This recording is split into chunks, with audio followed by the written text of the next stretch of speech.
Welcome to Playing Full Out. I'm your host, Augie, Byllott, and this is where we explore success, fulfillment, and the power of purpose.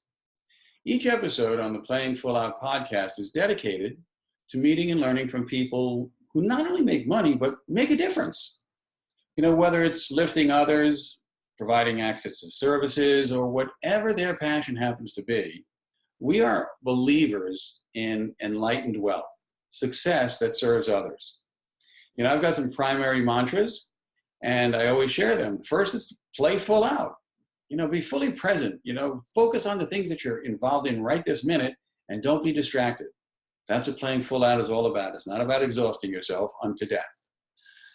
Second is the T principle. Take effective actions. Time is your most valuable commodity. Think about how you're employing it. Think about how you're investing it so that you're always going to get the maximum return on that investment.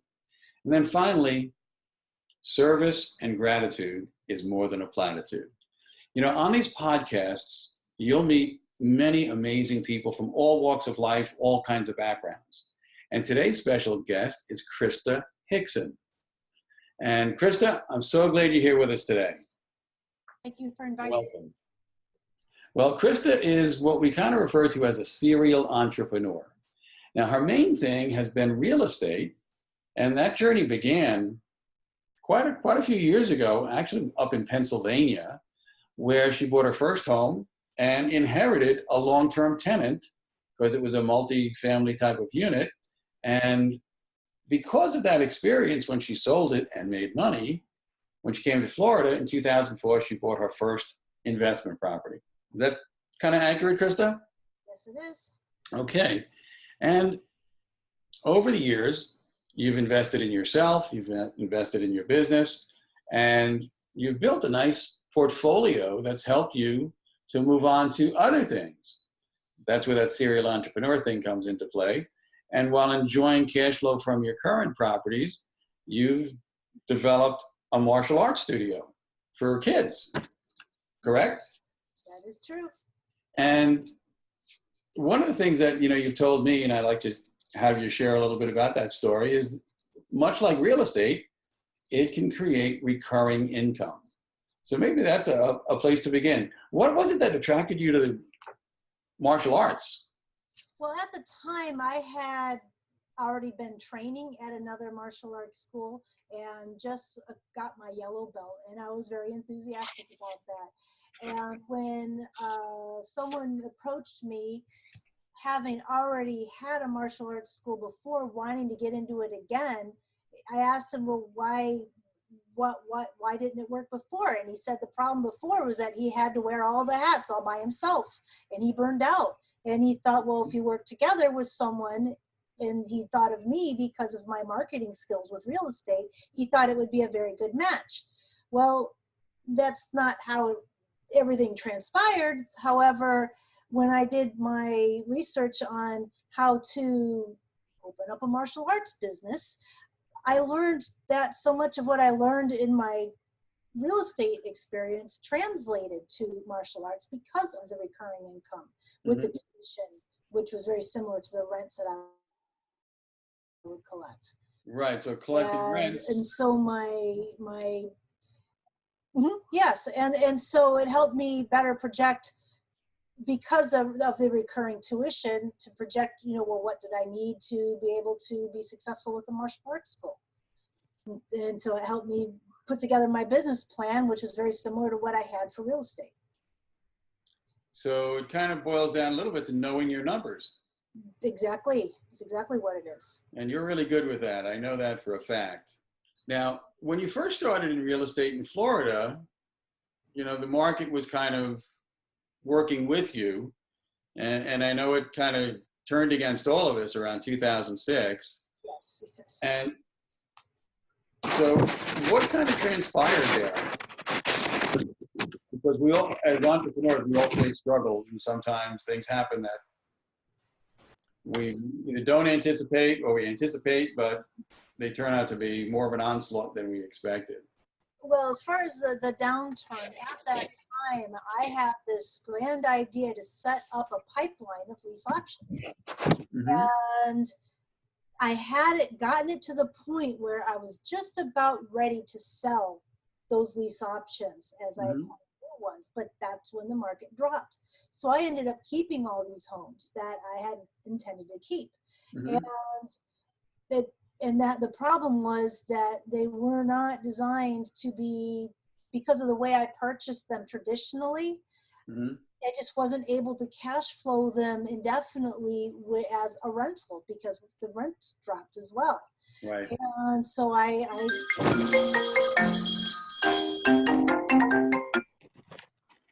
just found that I hit a wall and I wasn't sure how to move forward at that point. Okay, so you had to shift the way you were acquiring properties. How did that come about? Well, I knew that because I knew that I was starting to get upside down with my homes. My homes were actually costing me to keep. You know, you don't have that problem with stocks. When stocks go down, it doesn't eat out of your other assets to feed them to keep them alive. Right. But it just got to a point where I wasn't able to, when the market dropped, I wasn't able to get other mortgages the way I used to with banks. Yeah, the bank. Very, yeah, it used to be very easy to get mortgages. Even my home equity lines of credit, they locked them, so I couldn't use that to pull the money out to borrow against to acquire other homes. So I felt like my options slowed down. I wasn't sure what else to do, and I just didn't know where else to go at that point. And so how did you recover from that? Well, fortunately, I was attending real estate meetings with other people who, a lot of them faced a lot of the same things. And I knew that in order for me to get out of that slump, I needed some serious help. And I'm not one to give up very easy. I don't, because then I feel like I lose, and that's not acceptable to me. So I knew the only way to move forward is to get help by somebody who knew other ways to make this work, other ways to make it happen. So I thought it was worth investing into a good coaching program to make this happen. Mm-hmm. I felt like it's either this was going to work or I'm done. Okay. Obviously it worked. Obviously it worked. And that's where you found the PACT program, and you became part of our family, and you've done amazing things. Now, when you think of the word success, what does that evoke in you? What do you picture? For me, success is freedom. Freedom of both time and money. I don't feel successful if I'm not able to spend time with family because I'm busy working. I won't feel successful if I can't travel with the people I want to travel with or be able to go somewhere because I don't have the time or I don't have the money. So that said, if I would feel like a success if I have the freedom to be able to do these things when I want to, because that's what's fulfilling to me. And to be able to also use either my resources or my time to give back to others. Well, that's kind of a big deal, and I love that, you know, you're now able to do that, and you're even coming with us to Nicaragua. I'm really looking forward to that. And that's going to be pretty awesome, you know, to distribute wheelchairs, and you know, it's just. And you were with us last year in Guatemala, and who knows, maybe you'll join us, you know, on our upcoming Philippines adventure later on in the year. So who knows what's possible? But yeah, it's true. And then, you know, it was so great. I guess it was about a year or so ago. You even attended one of our events by video because you were on a safari in Africa. Yes, yes. You know, and if I recall, that was one of your bucket list kind of items. It was my biggest. And you know, so to see you from where you were some years ago, really struggling, to where you are today, just the metamorphosis has been spectacular. And so what do you think has been the biggest factor, you know, in your development that's helped you to become successful? My biggest factor is that the sheer fact that I did not give up. I didn't give up, one, because I'm stubborn that way. I don't. You're stubborn, yes. I would say tenacious. Okay, tenacious. I had to make it work.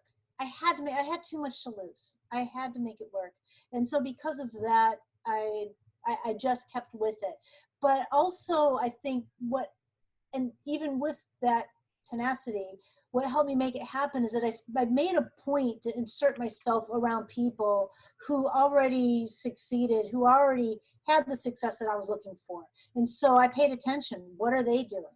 And I made a point to learn from them. And that's part of what this coaching program was about, and why I chose to enter into this program, because it gave me different mindsets. It gave me different ideas, different tools that I could use to buy properties in different ways. There's no way I would have, even though if I knew what they were, there's no way I could have actually done it on my own. So that's how it worked for me.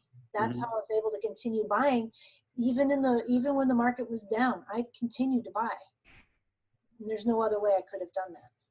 Well, you bought differently, and that did make a Yeah, difference. definitely. And Yes. your tenacity is really a credit to you, because, you know, you talked about learning, but you're one of those really unique people.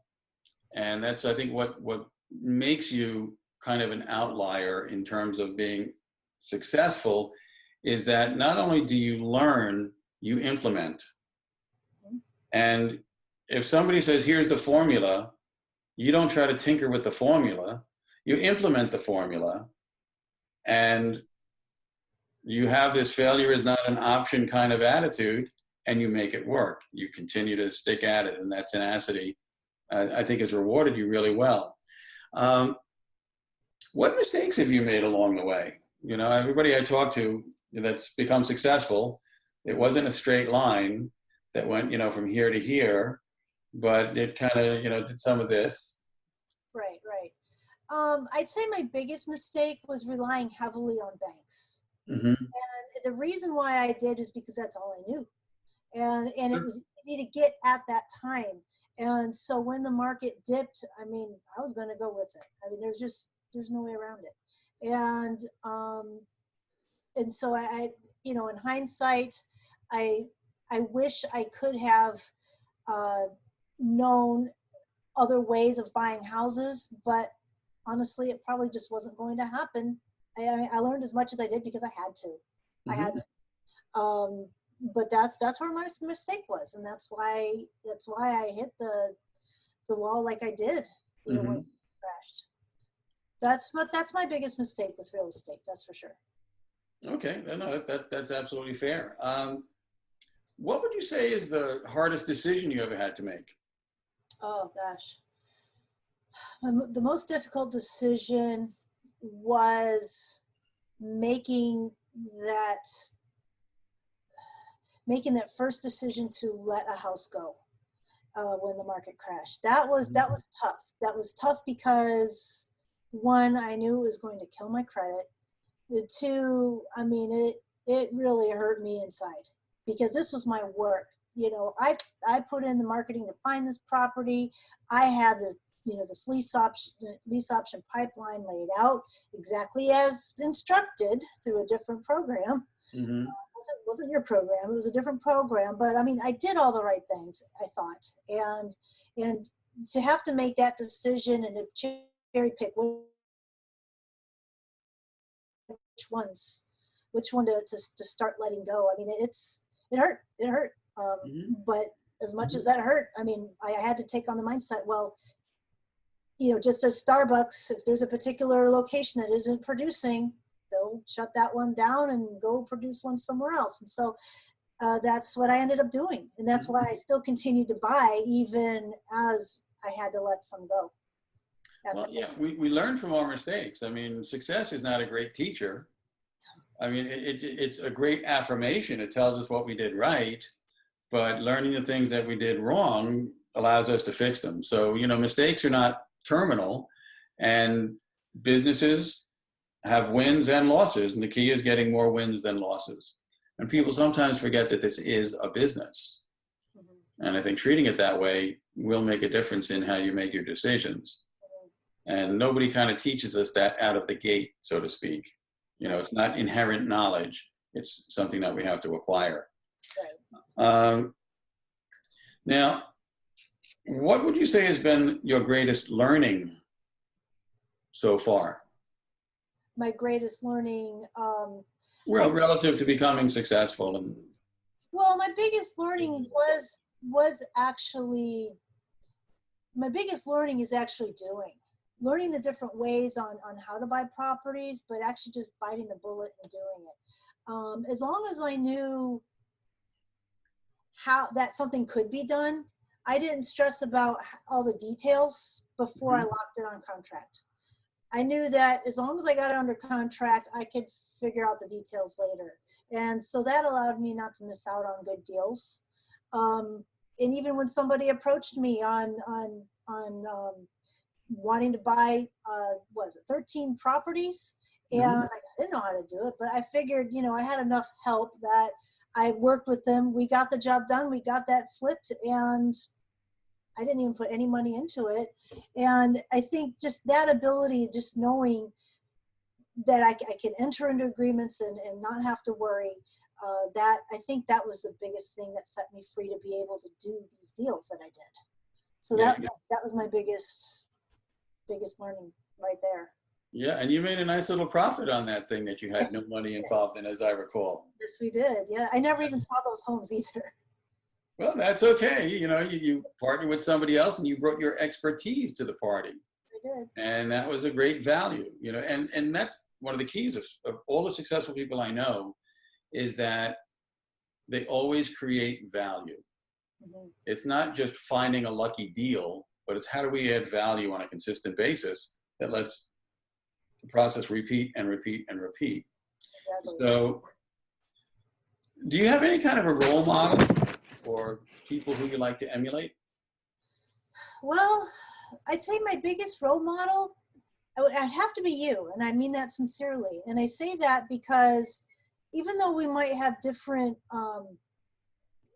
things that are important to us that we want to do, I believe that the reason why it was your program that I chose to follow, because I know that you are all about doing things the right way. You're not out to hurt people. You're out to improve people's lives.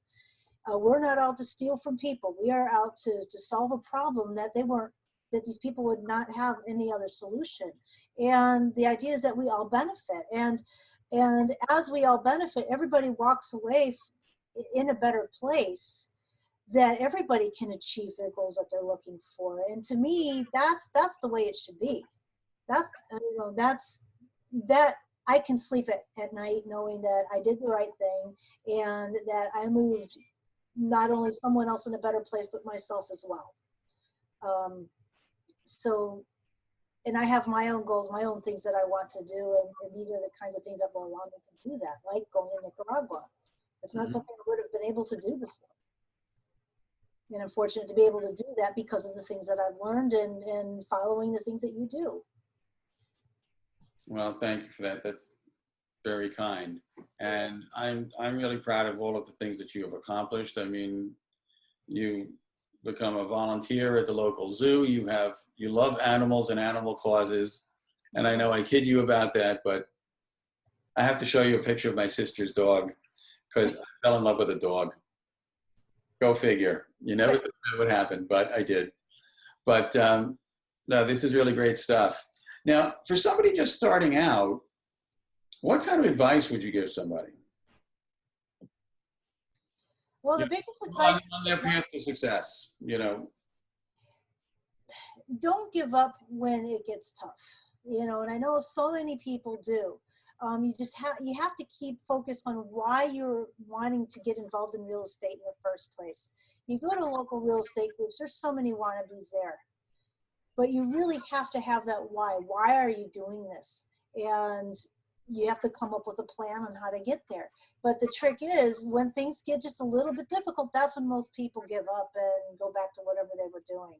And so that is going to be the biggest thing, the biggest piece of advice I can offer. If you want to do this, you can do this. You notice it's all the same people that are doing most of the deals. Why is that? You just have to do what they're doing. That's true. There is a process, and demands consistency. And a wise person once told me, one of my mentors, the only way that this doesn't work, the only way that you fail is to quit.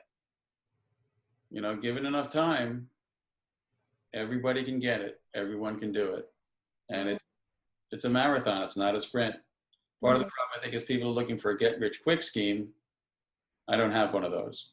Right. But becoming very comfortably wealthy, you know, is a longer-term process and completely worthwhile. If you could start over again, is there anything that you would do differently? There are two things I'd do differently. One is that I think I would have put more investment into a coaching program earlier in the process, because I think that would have, I think it would have saved me. I don't know if I would have paid attention as much if the need wasn't there. I mean, need has something to do with it to make it work. But I just wish I could have explored other ways of buying houses earlier. The other thing I a little bit regret is I did take a break in buying houses, and I wish I didn't do that. But, you know, at the time, I just, you know, after going through the market, I just felt like I needed to pause and then regroup for a bit. And that's about when the martial arts school came about. But there's part of me that I regret stopping. And I'm realizing that with my martial arts school, I'm running into the same blocks. And so it wasn't the real estate investing. It was ultimately me that I'm having these problems with. And so it's just a matter of better managing my time, making priorities. Though I've always gotten a lot done, I just wish I could have focused more on that and solved problems that way. So it's not too late. I'm not done. Oh, by far you're not done. You have a whole lot ahead of you. But I just think I could have accomplished a lot more had I had been better able to see that earlier. Well, I think you will accomplish a lot more, and that's the beauty of tomorrow.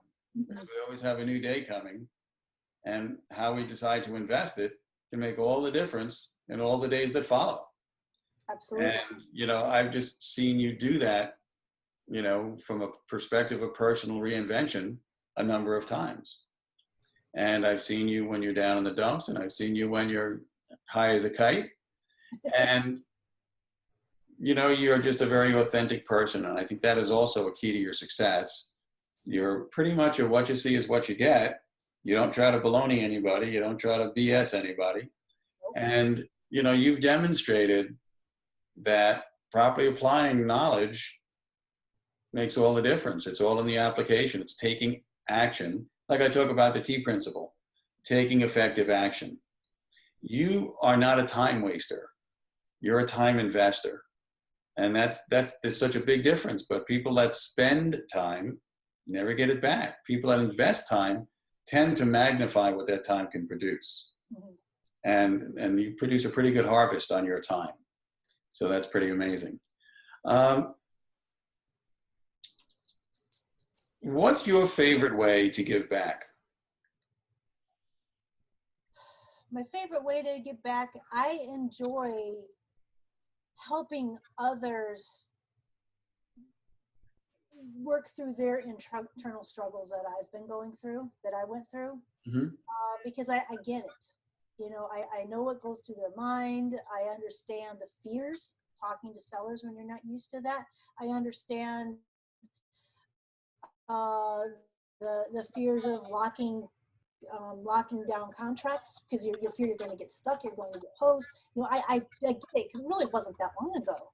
And, you know, I have all the same insecurities that they do. The difference is I just know how to work through that stuff, and I use my authenticity to show that, yes, you can do this too. And I try to keep it simple.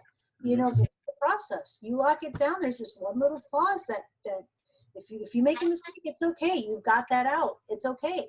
And so just to eliminate those fears, or if they beat themselves up because they're not doing what they thought they should have been doing. Well, okay, well, let's break this down and figure out why you're expecting so much of yourself, or what can you do differently to be able to do more. So just, I like being able to do that. That's one way to give back. But also, like with animals, I enjoy animals at the zoo, and so I'm working on a project where I send other kids to the zoo that wouldn't otherwise be able to afford that. And I think this wheelchair program is fantastic also that you focus on. So that's why I participate in that as well. Well, that's pretty awesome. I guess last thing is, how do you play full out? How do you think you demonstrate that on a regular basis? I demonstrate that by being intentional. When I say that, I have a vision of what I want to work toward. And I'm very big on beginning with the end in mind and working my way backwards. So what do I got? What do I have to do to get there? And I break it down by the week. Every Sunday night or Monday morning, depending on what I have planned on Monday, I take some time. I sit down. Okay, well, what do I need to do to move forward with my goals? And I have my week planned out. Now, my fault is I plan too much. I get it. I'm still working on that. But the thing is, I am intentional. Things don't get forgotten. Things don't get forgotten. If it doesn't get done, at least I'm not forgetting about it. And I have a vision of how I want to move forward. And it's not just getting to-do list done. It's I've got a bigger plan of how this is going to move forward. And so I delegate what I can and do my best to work on my businesses to grow them. But again, it's being intentional. If I don't make the point, I don't have free time. I just do not have, I have to make time for everything. And that's okay. I make the time. So I do that. I think that's how I get to my success, because I don't let time take me. I take the bull by the horns and make those decisions myself. Ooh, bull wrestler. All right. Yes. Christa, the authentic bull wrestler. I love it. But that's outstanding, and that's great insight to share. The idea of being intentional with your time, beginning with the end in mind. These are very Covey-esque, Stephen Covey, type principles, and that's a lot of what we focus on in the PACT Mastermind. Are those 7 habits of highly effective people. And those people that I've seen become most successful are the ones that embrace the best success habits. And you are just a great model of that. And you consistently do things that I find outstanding. And, I've been proud of you for many years, simply because you do not quit. You do not quit.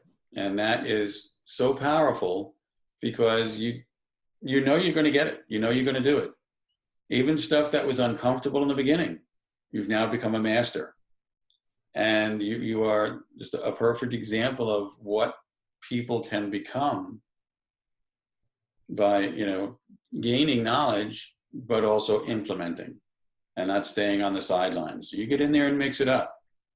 I don't know that I want to meet you in a karate dojo, because I'll be in big trouble, but you're doing a great job. And I love all the work that you're doing with kids. That's a really special thing. Your martial arts school predominantly caters to children, young people. And the program that you're working on with the zoo to bring, underprivileged kids to this kind of an experience. I mean, it's a credit to you. And so thank you for all you do to give back, to make the world a better place, and to be part of our family. So Christa, thank you so much for sharing with us today and just giving us the gift of your time and your presence and your intentionalness, your power of intention. And to everyone that's been with us today, we thank you for being here. And I just want to remind you to always, always, always play full out. Thanks, and have a great day.